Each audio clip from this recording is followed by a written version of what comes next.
Hi there, the Great Harlot. We have so far given an extensive introduction to the book of Revelation. We set out to study four key themes of the book, namely, number one, the beast, its mark, and the false prophet. Number two, the Great Harlot.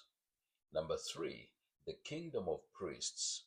And number four, the New Jerusalem and God's new creation.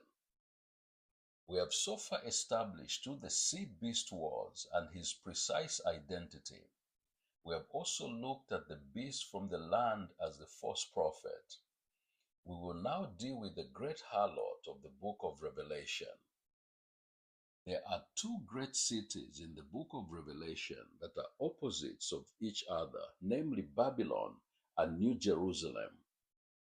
In the later chapters of the book, we will see how that the New Jerusalem is the consummate paradise, the city of God, and the community of saints.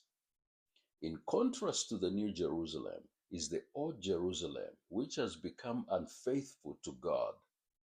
From the onset, it is noteworthy that the similar language used to describe Babylon is used to describe the fallen or Old Jerusalem.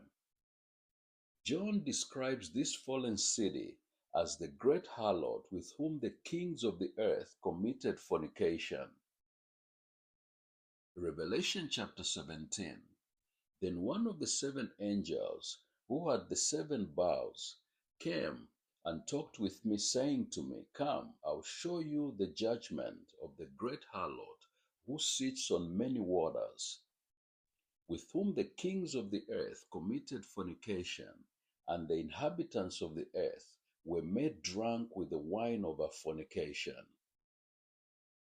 In the Old Testament, Isaiah chapter 57 and Ezekiel chapters 16 and 23 give a vivid picture of this city, which has turned into a harlot and fornicating with other nations. Jerusalem is depicted as God's bride who has turned into a harlot. This happened when God's children in Jerusalem abandoned their true faith and instead turned away and embraced heathen gods and ungodly nations for help.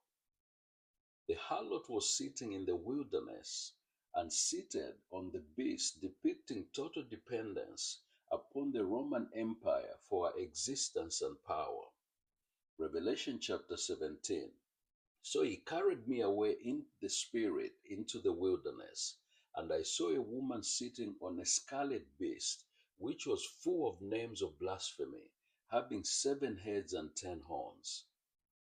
The harlot sitting in the wilderness was also a symbol of a curse.